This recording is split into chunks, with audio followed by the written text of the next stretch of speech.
Stop throwing your old Sawzall blades away. I'm going to show you how to make them last a little bit longer right now.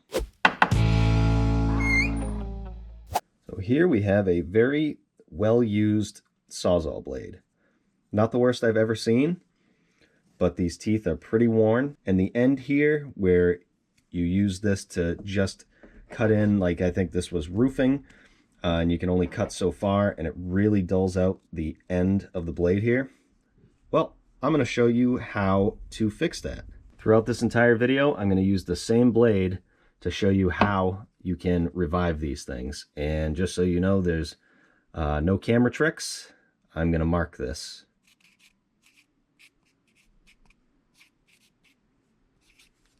No tricks.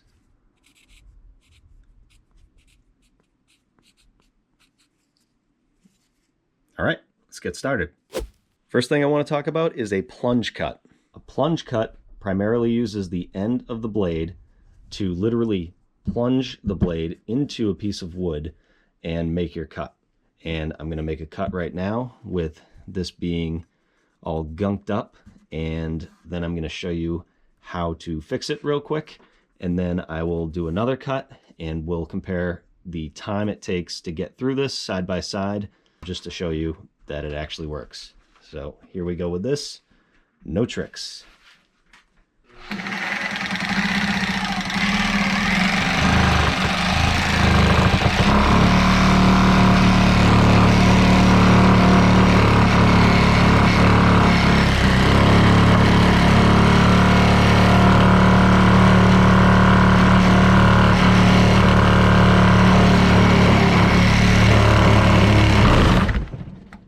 Woo! Got through. All right, I got my no tricks blade in here, and these teeth actually got cleaned up while I was cutting through that piece of oak. But this really is intended if you're cutting through metal and plaster and everything, and you're just using the tip of this, and you really just grind it down to where it's almost flat like this. You can quickly do this and keep using your blade. So what I like to do is, wherever your teeth are worn down, you find a good tooth, and then I'm gonna mark this at the same angle. You can see I cut this already once, and I'm pretty much gonna cut that off just like that. I suppose you could use a hacksaw for this, but I'm gonna use a metal cutoff wheel. So here we go. I'm just gonna go right to the edge of that tooth and cut this right off.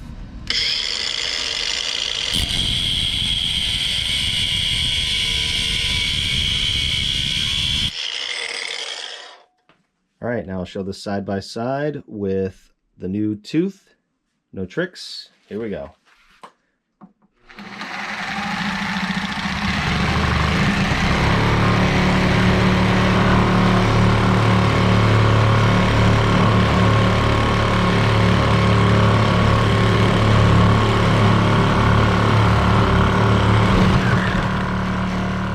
That's it. Much better cut. Much quicker. Okay, so maybe you're not making plunge cuts in concrete or plasterboard or whatever, and you want to sharpen this entire blade. That's what I'm going to show you right now. So I'm going to take this and put it in my really old vise here, and I'm going to take a cutoff wheel, and I'm going to angle it and just very carefully and very quickly drop it down into in between each of these teeth at an angle, pushing down and this way. And I'm basically just going to sharpen the edge of these teeth, and you can do this over and over again to your Sawzall blades and keep them sharp. So I'm going to do it right now.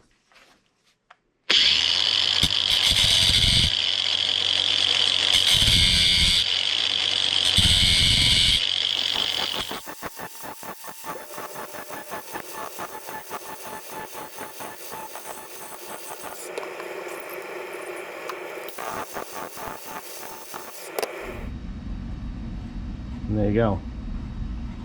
Those feel nice and sharp now. Let's try it out. And after. No tricks.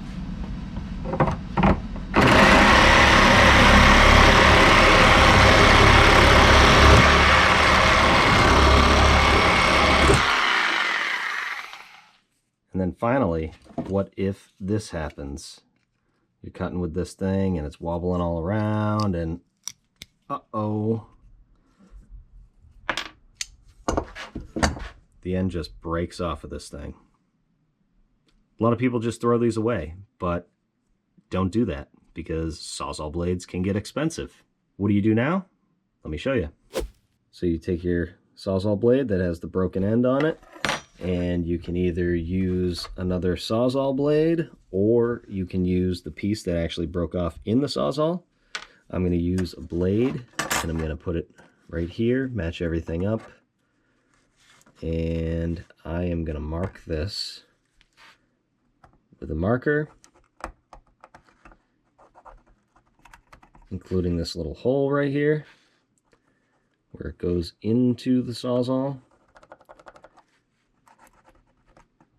And I'm going to cut all this off of here and make it work again. Okay, got my Sawzall blade in there, and I'm going to cut this out.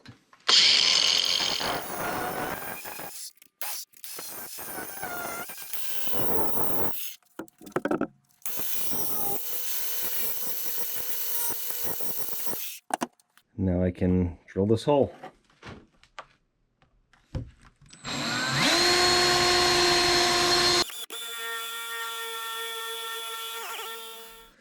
There you go. All set. Throw it in the Sawzall. No tricks.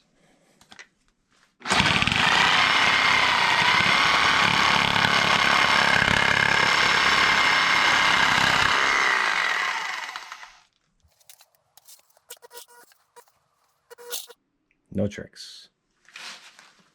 If you want to see some of my other content, you can click here and here-ish. I hope you liked this video. I hope it helps you save some money because Sawzall blades can get expensive. If you liked it, go ahead and give it a like and definitely subscribe if you haven't already. Thanks for watching.